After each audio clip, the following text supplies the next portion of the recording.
Our story begins with a woman sleeping alone in her bed. We hear a goat sound coming from another room, and it seems to wake her up. She sees life liquid leaking from under the door. Drawing near to touch it, she looks at the substance on her hand. Then the door opens, revealing a man wearing a strange mask with horns. As he comes at her, a flurry of images appears, lasting for maybe 1 second before the woman wakes up to her alarm clock. Afterward, we see the city of Los Angeles. The woman we saw drives her car along one of its streets and enjoys herself until she suddenly gets a flat tire. She is Lena, our protagonist, getting out of her car to call for help. While she is on the phone, a man surprises her from behind, which angers her. Once he offers his help, Lena starts insulting him, considering the man to be underqualified to do that. But he brushes her harsh behavior to the side and calls her by her name, saying he can take her where she needs to go. Lena takes offense to him talking to her like he knows her. Since he's giving her a stalker vibe, she starts recording him with her phone.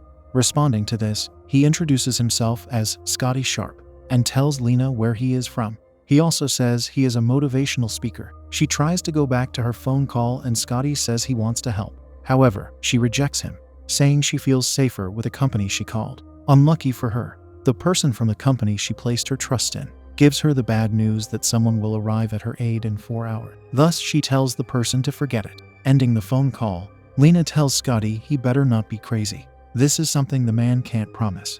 Then we see her riding in his car with him until they arrive elsewhere. While parked, Lena is amazed to learn he talks to kids with special needs. He says he tries to help people when he can. Now he is curious to learn about her, and she says she is a nurse. He is also impressed. Once they exit the car, Lena asks if he made his name up. Scotty Sharp does sound artificial, but he just calls her funny. Moving onward, he enters a classroom with young children to start talking with them. A moment later, Lena enters it too to listen to him speak. Scotty asks the kids if people tell them they can't do something they want to. After they say yes, he says he is told the same thing. Continuing, he says when one has a dream, one should not let anyone take it away from them. They need to have confidence and strive to do what they want. With the speech's conclusion, Lena claps as she smiles. The woman tells Scotty she is impressed. Since she has to go, she wonders if she can see him at another time. Scotty would love that. Upon getting into a car with a man, he tells her the first rule is that she does not take rides from strangers, especially in Los Angeles. He is her brother, who Lena tells she recorded the man who she rode with. Changing topics, her brother says they have to talk about someone named Meatball. He is Lena's other brother, who cannot stay with her, says the man. It is the law's decision. He says Meatball can't be in a house with weapons, especially during his parole, but Lena doesn't want him to stay in a halfway house. At night, she returns home after having worked at the hospital. What surprises the nurse is that her car is present. Adding to the surprise is a note she finds on its windshield. It says the spare tire is in the trunk and the car key is under the mat. It also says they should have dinner tomorrow night. The note is from Scotty. Once she enters her house, we feel the eerie atmosphere of it, although nothing unsettling happens yet. Suddenly, the window blinds move, perhaps because of the wind. This scares Lena to collect a baseball bat, which is conveniently positioned near the front door in case she ever needs to use it. Then a bang takes place at the door. Preparing herself, Lena opens the door with her bat ready, but it's just her friend who knocked. She is Tony, getting told by Lena she was rescued by Prince Charming today.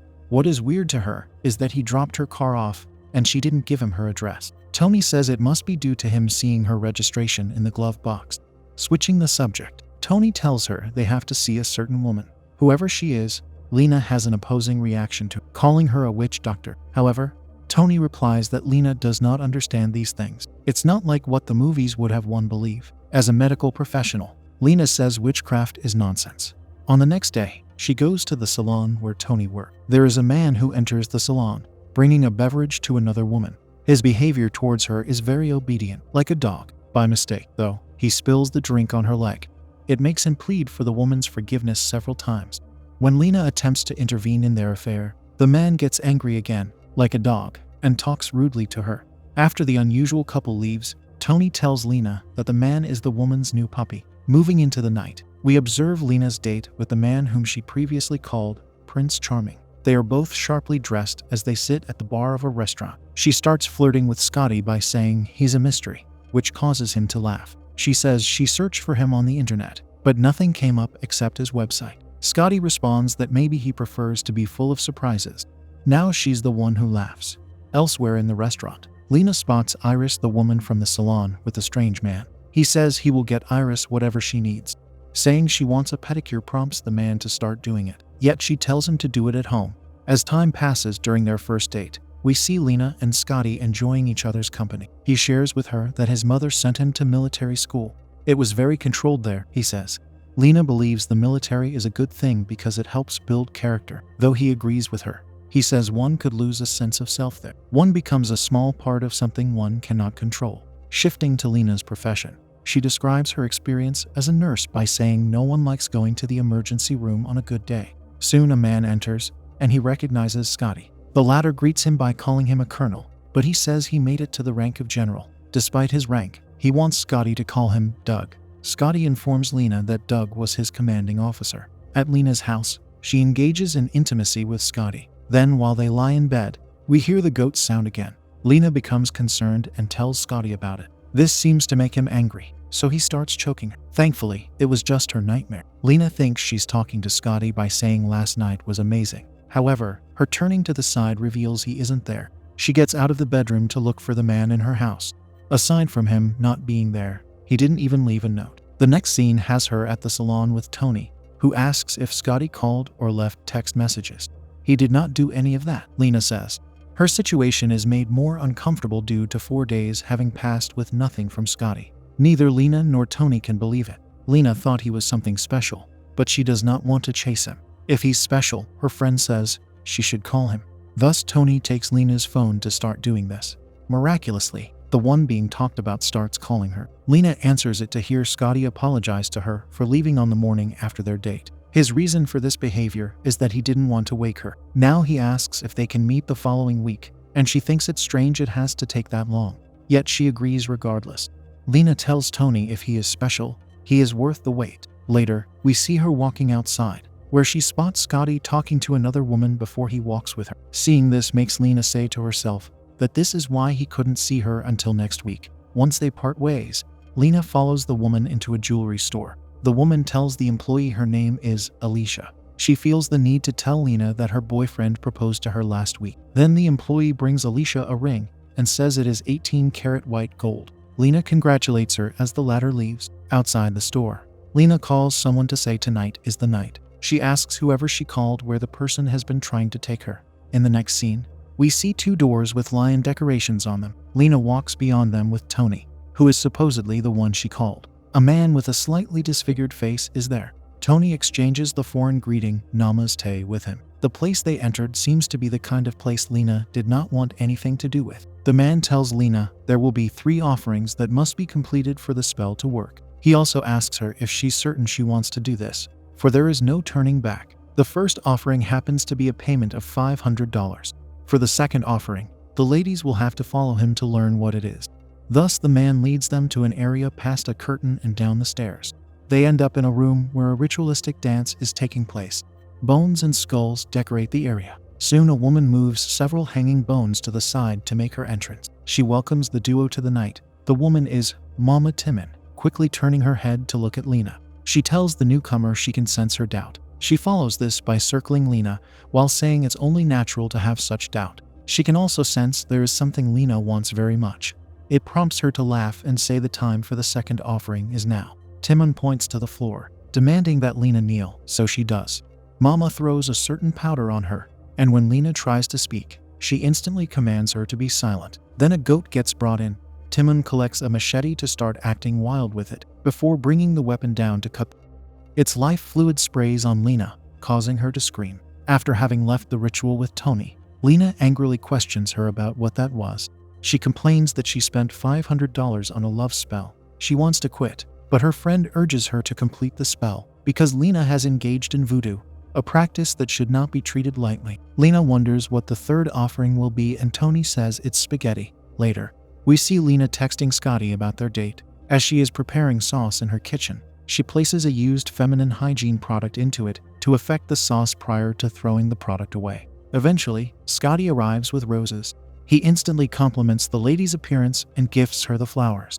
Although she tells him he's in for a treat, the man has no idea what kind of disturbing treat she has prepared for him. Lena brings them their plates of spaghetti, which Scotty immensely enjoys. He eats it unreservedly like he hasn't eaten in 1 week. Once he finishes, Lena breaks her silence regarding the issue that has been bothering. She says he is engaged to Alicia. Scotty starts laughing, and she says she thought they had a connection. He says Alicia was showing him property while he shows Lena her business card. What amazes Scotty is that Lena invited him despite her believing what she just told him. At night, they sleep, and we are reminded of the violent ritual Lena participated in. Then Scotty gets up. Finding a notebook, he starts looking through.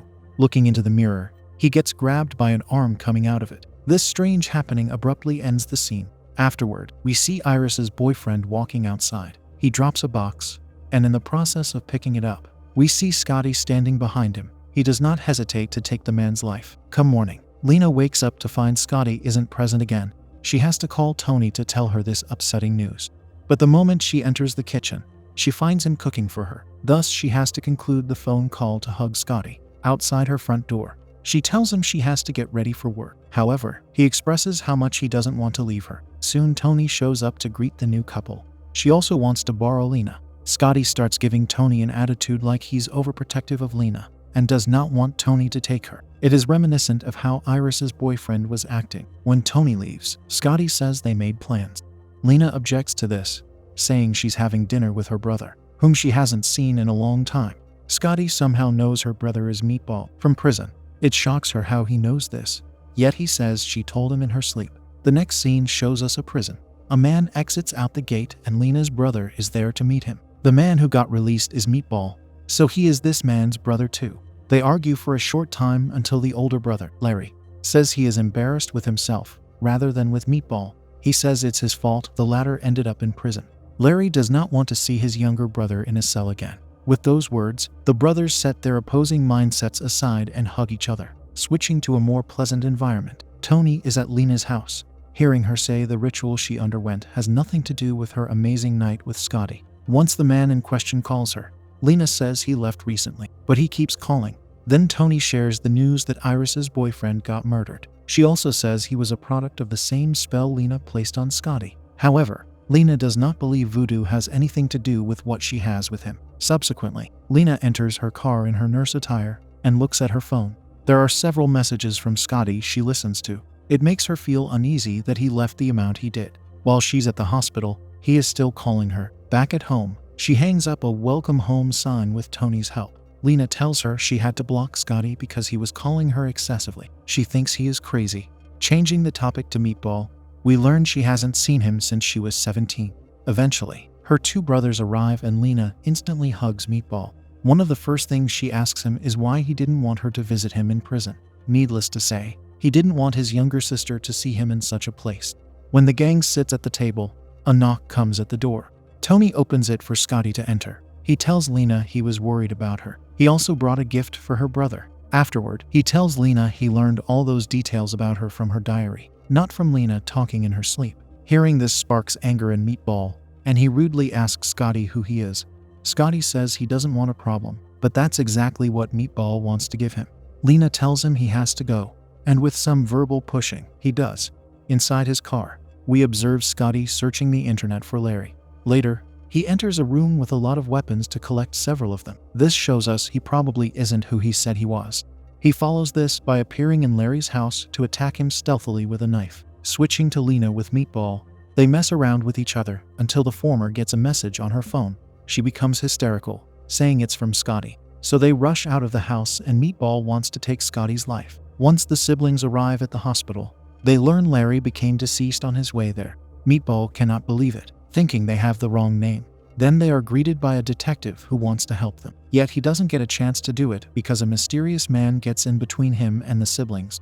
He says he will take it from there while presenting his credentials to the detective. It prompts the man of supposed inferior rank to leave. Turning to Lena with her brother, the mysterious man is Doug, whom Lena remembers from the restaurant. He tells them he knows Scotty is responsible for Larry's murder. Additionally, both of them are in great danger. Therefore, the general wants them to follow him. In the salon, we watch Tony sweeping the floor alone in the dark. Alas, Scotty is there without her knowledge, grabbing the lady from behind. But she manages to collect some scissors to stab him in the leg to win her escape. Back in the hospital, Doug takes the siblings into a room where he can talk to them privately. He wants to know from Lena what she did. According to him, a life change like this is near impossible. He asks the confused lady if Scotty experienced any kind of trauma during his time with her. Lena says that although it started greatly, Scotty got obsessed. He became crazy when she wanted to end their relationship. Then she gets angry and yells she won't tell him anything else until he tells her what is going on. At this point, Doug shows what kind of information he possesses by telling Lena who she is along with who Meatball is.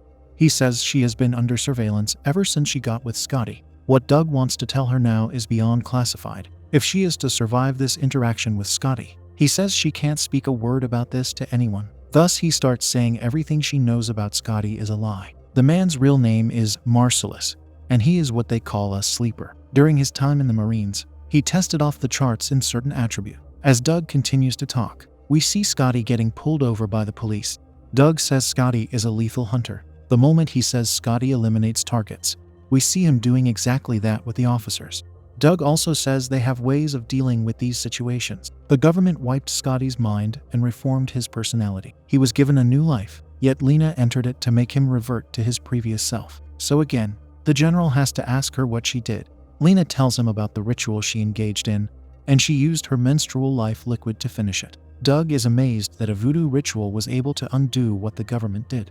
Meatball complains about how nonsensical all of this is, but the experienced general tells him he would be surprised where the truth lies. He has more information to share, saying that in the 50s and 60s, the CIA had a secret program in which they experimented with mind control. They developed the mind-wiping techniques that were used on Scotty. One of those techniques involved a certain chemical found in puffer fish venom. As Doug says this, we are reminded of the powder Mama Timon used on Lena. It is used to create amnesia plus paralysis amongst other things. Lena remembers it from her ritual, and Doug says it is how the mind wipe got reversed. Now he wants to take the siblings to the morgue to show them what they're dealing with. While they are walking there, Tony becomes present, running to hug Lena. After Tony tells her about the incident in her salon, Doug gets the trio into the morgue. In there, Lena coincidentally sees Alicia, the lady she saw in the jewelry store. Except it's not a coincidence because Alicia doesn't seem to be a civilian. She reveals a deceased Larry, and Lena gasps upon seeing him. Suddenly, the lights turn off, prompting Doug to say it's the work of Scotty. He orders his 2 personnel to find him, whilst advising the trio to stay in the morgue. Searching for Scotty, Alicia walks into a trap that releases dangerous gas on her. Doug gets ready with his gun, saying Scotty will enter through the door he's facing. Shifting to the other military man, Scotty uses his stealth tactics to inject him with a syringe. Then Scotty enters the morgue from the door behind Doug. He wears a gas mask due to him dropping a gas grenade. Luckily, Lena hides in the morgue cabinet, and the other 2 run out of the room to not get affected by the poison gas.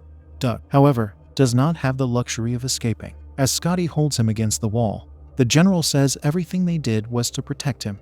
Disagreeing with him, Scotty says they turned him into an assassin. Soon, Doug loses his life to the poison gas.